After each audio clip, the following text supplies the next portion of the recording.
Hello, welcome back. Chapter 4, the last part. And we're talking about food insecurity. I know that was probably incredibly tasteless of me to say I was going to break for lunch, but it is what it is, right? Anyway, now that I'm full, let's talk about food deserts. I'm not mean to make light of this, so please don't be offended if you are. But food deserts. And this refers to a phenomenon, particularly in the United States, where it's a variation in access to food and therefore food security. So, something that a lot of people who don't live in a large city like Chicago maybe don't understand is how you can have a city in Chicago which has some of the finest restaurants in the world and amazing grocery stores and all of this, and yet in the same city there are these areas called food deserts. And food deserts refer to this: areas that lack access to cheap, nutritious food. And what I mean by this is that food is available around the country, but nutritious food, food that is not prepackaged or processed, is not as cheap and not as available in certain areas. For the first time in human history, with factory farming and mechanization, it's cheaper to eat fatty and salty and processed foods than it is to eat whole vegetables. It used to be that if you were poor, you ate vegetables and meat was a luxury and candy was a luxury.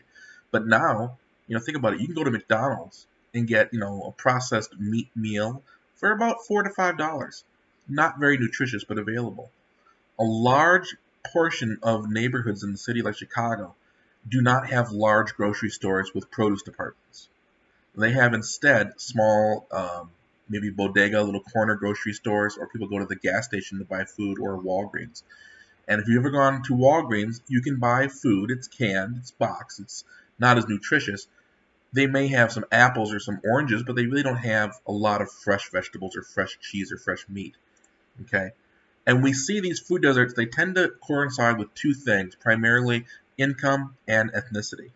So neighborhoods that are primarily African American and poor tend to lack access to food. It's not that if you live in this neighborhood you can't drive to a grocery store, but you have to actually get in a car and drive. You can't walk to one. It's not in your neighborhood, it's far away. And if you don't drive, and that happens to be the case, that the lower the average income of a neighborhood, the less people who actually drive, then that makes it even more difficult.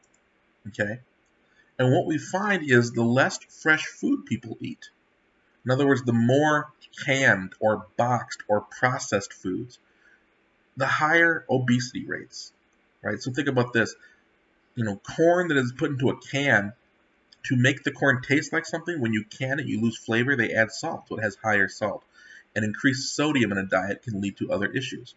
So this just shows you these areas in red are what we consider food deserts in the city of Chicago. And I believe this is 2014, I want to say. And what you can see, they kind of cluster on the west and the south sides. In these neighborhoods, the average population in these neighborhoods is 32% black, almost 30% or Hispanic, and 45% white. And what's interesting is the national population as a whole is only 12% African American. So you can see there's a much higher amount of people here than there would be normally. And if you look at the obesity levels, the average resident in these neighborhoods who is black is obese, considered obese medically speaking, much higher than those who are white or Hispanic, a higher rate of diabetes and childhood obesity. So we see a lot of issues with these. Um, it was almost national news when Whole Foods opened a grocery store in one of these neighborhoods over here in a food desert, and hopefully there are more that'll follow suit. So we've talked about how we've been able to meet our food supply. Are there limits to how much food we can grow? And so one of the authors says, or people that this book studies, so there is a balance to how much we can go. We could make more food, but there are systemic problems that limit how much more we can go. In other words, there is some more food to be made. We can increase the food supply to an extent, but the way we do it has a built-in ceiling. And one of them is there's only so much good land and water available. Some areas just don't grow very good plants. Deserts really don't grow plants very well. Not enough water, and the soil is usually very poor. So all the land that is already really good for growing crops is pretty much being used, and there is only so much water on Earth. Not only that, clean water. If we take away land to build cities, it's interesting. As our populations grow and our cities grow, we tend to take land that was used for agriculture and turn it into urban areas. In the 1950s, if you drove from downtown Chicago out to Schaumburg, today it's all suburb. But back in the 1950s, there were farms. So we've lost those. So even as we grow our food supply, we are inherently starting to limit some of the land. Another thing is if we start to irrigate land. In other words, if we water crops artificially. So a good example right here, this is what they call pivot point irrigation. Okay, these circular fields, if you were to go down to the ground level, in the middle there is a well that pumps up groundwater, and then at the top of the well is a big long arm that goes around in a circle like a sprinkler head. I mean, these are about half a mile wide. Otherwise, there's not enough rainfall to naturally grow these crops here. Now, what happens is when you irrigate land, especially in an area that's relatively dry, as the water goes through, it kind of percolates and pulls away the nutrients after a while, and what gets left behind is salt. So over time, the salt content in this dirt gets higher and higher to the point where it makes it hard to grow crops. So looking towards the future, what the counterpart to the argument that we can always feed our citizens is that as we go forward, we're going to face two issues. We're either going to have more food insecurity, or to have more food security, it's going to cost more in money and in resources. Which leads us to question, how do we actually produce food now?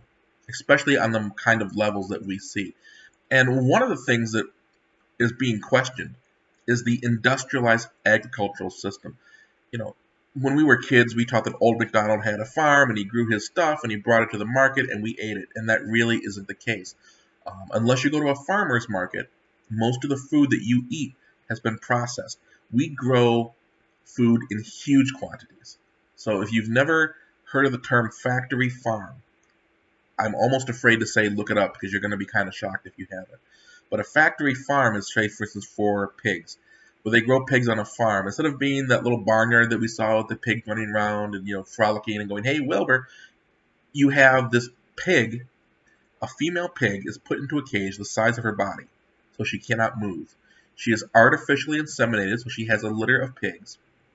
And as soon as the pigs are stopping to, eat the milk of the mother and they can be on their own, they're taken away for slaughter, and she's artificially inseminated again to create more pigs. And basically she is a breeding machine, and she never leaves the cage.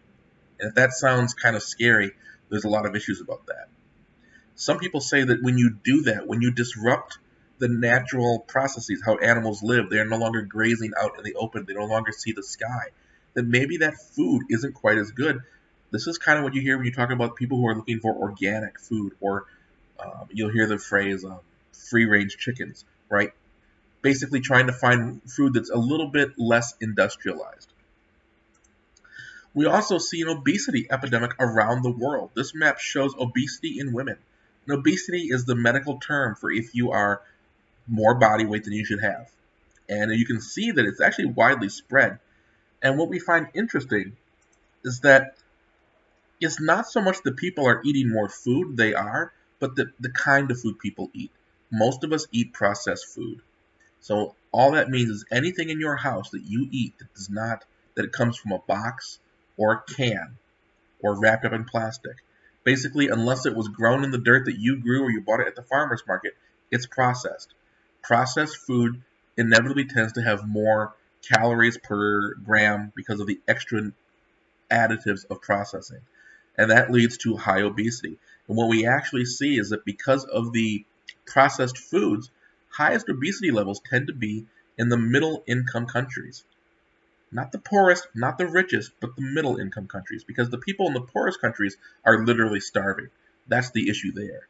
The people in the highest income countries tend to have a little bit more affluence and are able to maybe buy the more expensive organic food and be more conscious of that. But if you're in that middle group, right, that tends to be the part that is hit highest with obesity.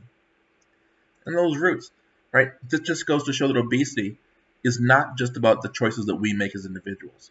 One of the things that I hope to get across to you is sometimes what we perceive as choice really isn't choice. If your choice is I'm going to eat potato chips and Twinkies for dinner because that's all I can afford, or going hungry? Is it really a choice? People say, why don't we just eat fresher foods? Well, if you live where the nearest grocery store that has produce is 2 miles away, or in your case, if you don't have a car, 2 hours by bus, right, as opposed to buying something at the Walgreens on the way home, that's not exactly a fair or open choice, okay? And so those types of spaces, like food deserts, are called, oh, I never can say this word, obesogenic. In other words, these areas create a higher risk of obesity, okay? Which is why we're seeing these food movements. Go out. I know the NFL has a thing. Go out and play 60. Go play every day. Go outside and play. A lot of school districts are changing the way they make food to try to get away from processed food. Uh, if you haven't heard about corn syrup, it's considered the one of the biggest contributions to obesity is that we use corn syrup for sweetener. It's cheaper than sugar from sugarcane. Is you take the corn and you basically turn it into sugar. Some say it has a different taste, but some say that it actually adds to obesity. Okay, and a lot of chemical usage. There's a lot of questioning about this. We use chemicals to grow food. We use fertilizers to grow food faster. We use chemicals to reduce the incidence of disease in animals. For instance, cows are given hormone pills to make them think they're pregnant because then they'll make more milk. And the questioning is, does this transfer into the milk they make? And a lot of times we're not quite sure. Okay. And the last thing is argument is that we need to move towards a sustainable system. If we keep on using these heavily unsustainable processes, eventually we're going to strip the earth of resources, and then we really will have nothing to eat. So the chapter ends with this book, talking about the population bomb. And it kind of brings us back to Malthus. So Ehrlich wrote this book in the 1960s, and he basically explored that same idea. Population, overpopulation, and really was basically restating what Malthus said, that there is a limit to population, and if we go over that limit, we have dire consequences. But his critique was it wasn't just pure numbers. What it was is that the number of people who lead an affluent lifestyle. In other words, if you live in a country where you grow your own food, and it's a very low income country, you're not taxing the environment so much. But if you live in a country where you have easy access to processed foods and meats because it's much more expensive, and you use more resources, more electricity, and more oil and more gas, that alone is going to be the problem. So I guess think about this. How much impact does somebody who lives as a farmer in a small village in Tanzania, who basically grows his own food, does not have electricity, doesn't even have a car, how much strain do they put on the world compared to you who drives a car, air conditioning, electricity for everything, your food is processed, and it's not the same, is it? If everyone in the world lived the same standard of living that people who are American live, our world would collapse. There's just no way to provide that number of resources. And so his argument was that we need to not only control population, but control the level of which we take from the earth, and that in the end, people are the resource to find a way to make that happen. So anyway, a lot of stuff to think about. Again, just some kind of follow-up facts for you guys to look at. There's 2 pages here, actually 3. Now, this is it for this chapter in this week. So if you have any questions, please, as always, feel free to let me know. Hopefully, you found my attempts at humor funny, and go out and have a good day.